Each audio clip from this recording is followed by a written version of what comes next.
O icônico traçado de 7.900 metros deu seu ar da graça pela última vez no ano de 1980 na Fórmula 1.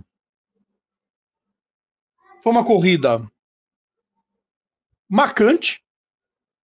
Na época ninguém imaginava que seria tão marcante assim. Acabou entrando para a história por ser a última prova da Fórmula 1 no antigo traçado de Interlagos, que voltaria em 1990, já reformado com seus clássicos 4.309 metros. Hoje a gente vai relembrar um pouquinho daquela prova que marcou o fim de uma era, de uma das principais pistas, se não a que mais deixa saudade, junto com Jacarepaguá, nos fãs da velocidade aqui no Brasil. Chegou a hora de mais um Momentos Clássicos. Momentos Clássicos. Momentos Clássicos. As histórias inesquecíveis do esporte a motor. Porque o campeonato começou, Eric, já com algumas grandes mudanças na lista de pilotos, né? Uhum. O Nelson Piquet virou piloto titular da Brabham. Titular não, principal da Brabham.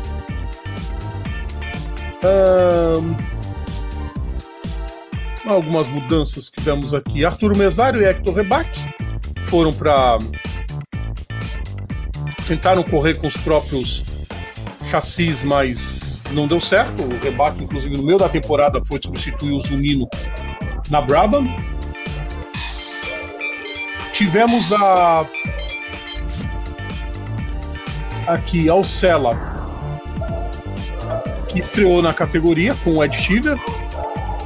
Ed Cheever, nossa senhora. Ed Cheever.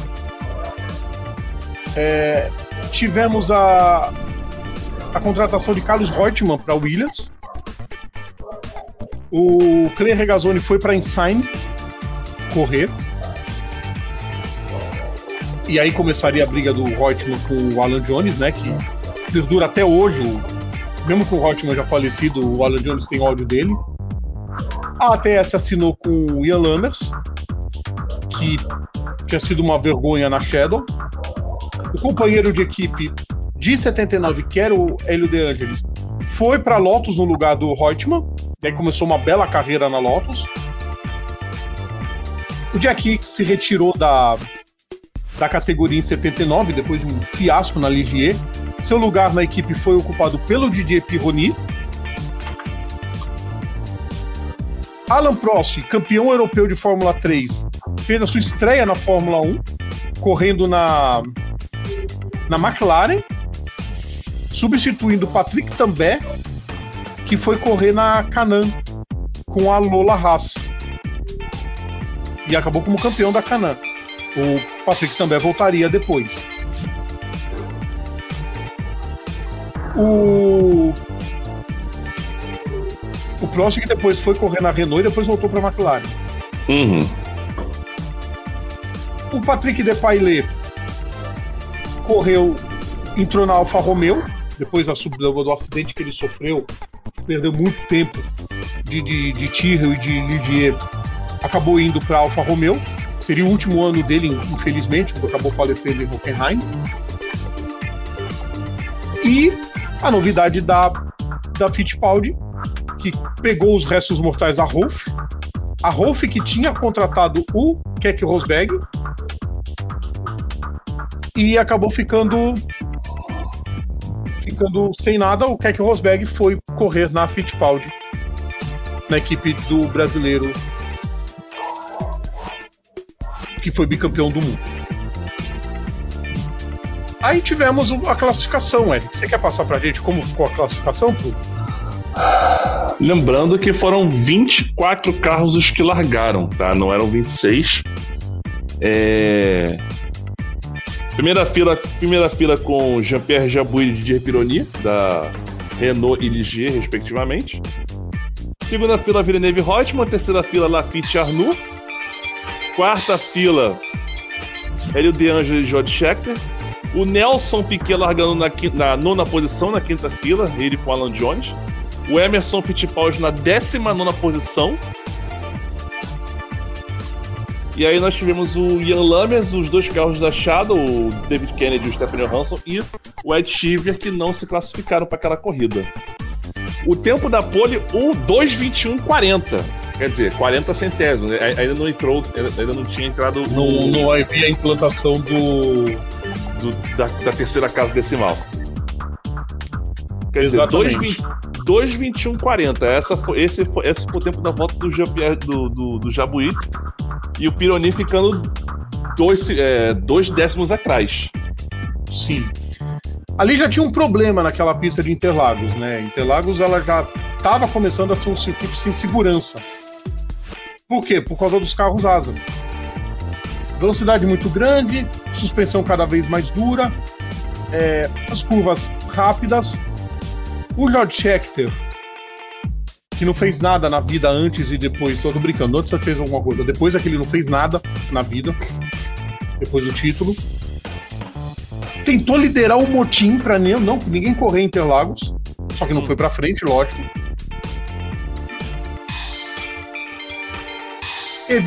Tinha uma boa expectativa naquela prova pro Piquet com a Brabham, porque o Piquet tinha ficado em segundo na Argentina. Ele não passou do 9º lugar no grid. O Keck Rosberg, que tinha subido no pódio em Buenos Aires, estava empolgado, mas 15º, o Emerson 19º no grid. E aí veio a largada. A largada, quem se deu bem foi o Gilles Villeneuve, que já se mandou de cara, Eric, e já partiu para a primeira posição logo de cara. Só que o que acontece? São Paulo é uma cidade alta, 850 metros. O que isso acontece? Motor turbo, que é mais rápido que os aspirados na época, era mais ainda. A vantagem era muito maior. Mas o Jabouille chegou, passou o Pironi, passou o Villeneuve, assumiu a liderança e o René Arnoux vinha progredindo. O que aconteceu com os pneus do Villeneuve? Foi pra vala, né? Começou a ir pra vala. Ele teve que fazer um pit stop logo na 7ª volta. 7ª volta. 7ª volta de 40. 40. Vê isso. Aí passou mais um tempinho. O que aconteceu com o Pironi? Pneu furado. Aí todo mundo pensando, o Jacques Lafitte só pensa no seguinte, você tem o traçado antigo de Interlagos, você tinha, vamos lá, você tinha duas curvas de alta, né? Logo de cara, que é a curva 1 e 2. Você tinha a curva do lago e a curva do sol. Quer dizer, você tinha duas curvas de alta para a esquerda e depois lá pro meio 2 curvas de alta para a direita. Quer dizer, o pneu não sei como é que aguentava, né? Fora aquele complexo ali do estacionamento, né? Da entrada, aquela curva antes do laranjinha. Aquela parte todinha ali, curva do sargento, curva da ferradura, era maravilhoso. Mergulho, pô. Sim. E a junção era diferente, enfim, só pra vocês entenderem como é que a gente tá falando de curvas de velocidade considerável. Sim. Enfim, continuando do Lafitte, o conector se desprendeu e o motor apagou. Ou seja, ele não ia repetir a vitória de 79. Os Brazucas fizeram uma corrida horrorosa.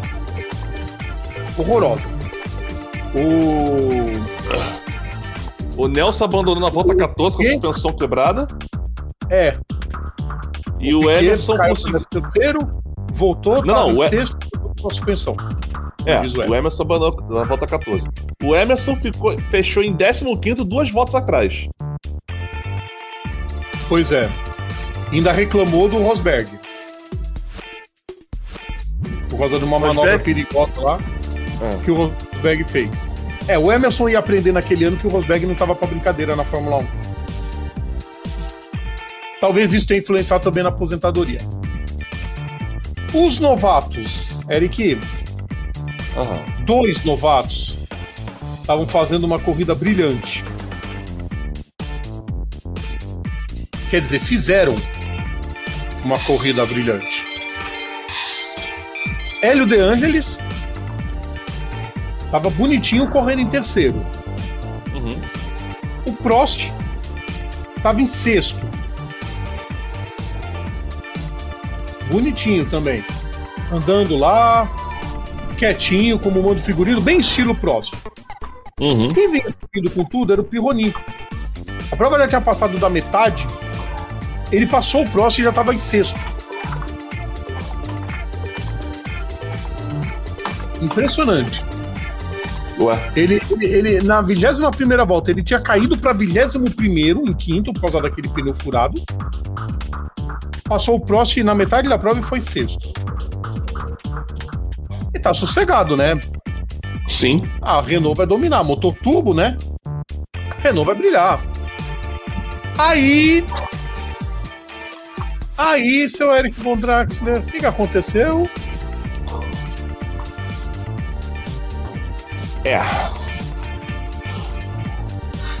Aí o motor do... Pois é. Aí o motor do... Não foi o turbo, na verdade. O turbo do carro 15 do Jean-Pierre Jabouille carregou na volta 25. Com isso, quem assumiu a ponta? René Arnoux. Foi a primeira vez que ele liderou uma prova na vida. E aí ele liderou e foi sossegado. O Arnoux controlou tranquilamente a distância que ele tinha pro De Angelis, que subiu para segundo. Foi tranquilo. O Alan Jones, que tinha vencido na Argentina, completou o pódio, fez uma corrida quietinha, ficou em terceiro. Alan Jones teve disso naquela temporada, tirando o que ele bateu de propósito no Piquet lá no Canadá, mas beleza. Completou o pódio. Pironi ainda chegou em quarto, Prost em quinto e Ricardo Patrese com a Erros completando na sexta posição. Ricardo Patrese, nossa. E que é a melhor, como aquele dia era pra ser do Arnoux mesmo, A gasolina acabou na volta da vitória. Aí o Arnoux sentou no carro do Patrese, pegou uma caroninha na Erros e foi andando.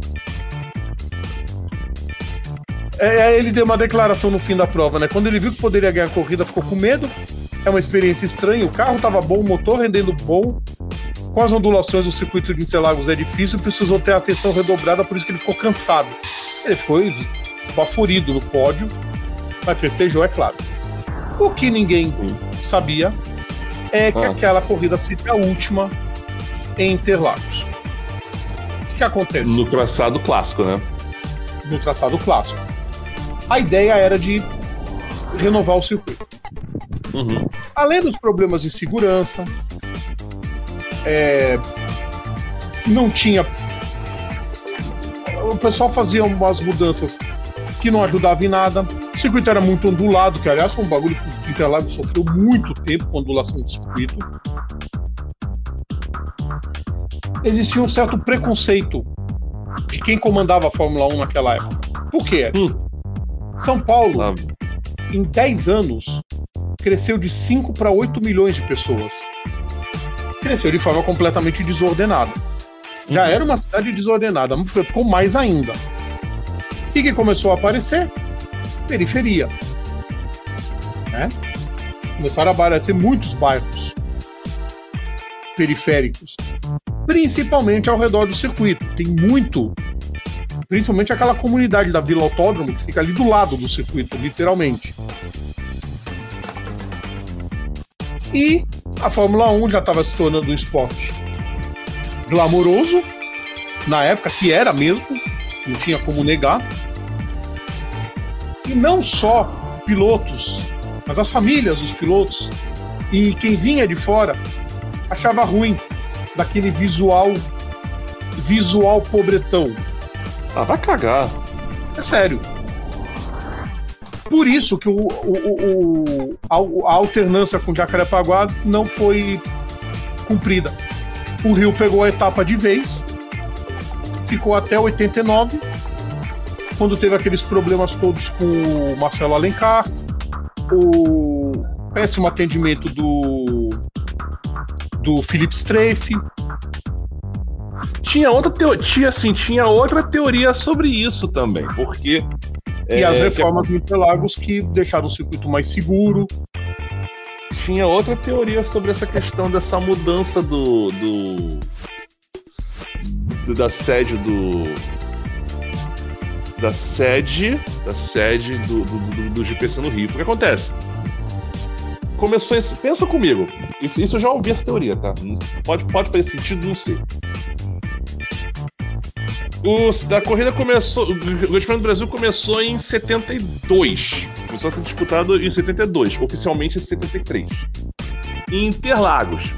Quem fazia história na Fórmula 1, piloto brasileiro que fazia história na Fórmula 1 na época? Emerson Fittipaldi. Que é da onde? São Paulo. Já ouvi isso também. Aí, pois é, aí o Emerson saiu de cena, começou a aparecer o Nelson. Nelson da onde? Rio de Janeiro. Tanto que o autódromo levava o nome dele. Meio que por isso, porque é cria da casa. Aí acontece. Quando o Nelson que correndo, que era carioca, a corrida começou a ser no Rio. Aí depois, mais adiante, quando o Senna começa a se tornar uma figura proeminente do esporte motor brasileiro, além de tudo isso, o que acontece? O Grande Prêmio do Brasil volta para São Paulo. Inclusive, o S do Senna tem esse nome. Para quem sabe a história, o S do Senna não tem esse nome porque quiseram homenagear o Senna. É porque foi o Senna que deu a ideia de fazer uma curva ligando o traçado. Eu já ouvi essa teoria também, falava-se muito disso, mas não. Na verdade, o que aconteceu foi que o prefeito do Rio na época, Marcelo Alencar, ele queria um contrato, ele queria mais grana da federação. A federação, você sabe que Max Mosley e Bernie Eccleston, na época é o Balestre, né? O Balestre e Bernie Eccleston, que não queriam saber muito de gastar grana, já ficaram meio assim de um contrato ser modificado no meio porque o cara quer mais grana. Sim. E a situação piorou toda com o resgate do Philippe Streiff. Aí foi a senha para tirar do Rio de Janeiro a prova. Pois é. Assim foi a última prova no circuito antigo de Interlagos, que em 89, quem procurar arquivos de corridas na Stock Car vai ver o quanto estava abandonado Interlagos. Interlagos estava largado à própria sorte em 89, quando, graças a Luiz Erundina e Paulo Maluf, o circuito foi feita uma grande reforma. Depois dos problemas do Rio, sentaram os dois rapidinho. A Luiz Erundina era a prefeita do Rio, o Maluf tinha acabado de ser governador de São Paulo. Os dois sentaram juntos, o Maluf, grande fã de carros, que sempre foi, e juntos traçaram um plano para reformar Interlagos. E aí, Interlagos reformado, infelizmente, fora da época dos multitracks, acabou mutilando o circuito antigo, que hoje não tem a menor possibilidade de voltar. Mas foi assim que o clássico circuito de 7.900 metros deixou sua marca durante 8 edições, sendo a última no ano de 1980, vencida pelo quase aniversariante René Arnoux, que é mais um que a gente pode homenagear em vida. Semana que vem a gente vai falar de outro momento clássico, também nessa live de quarta.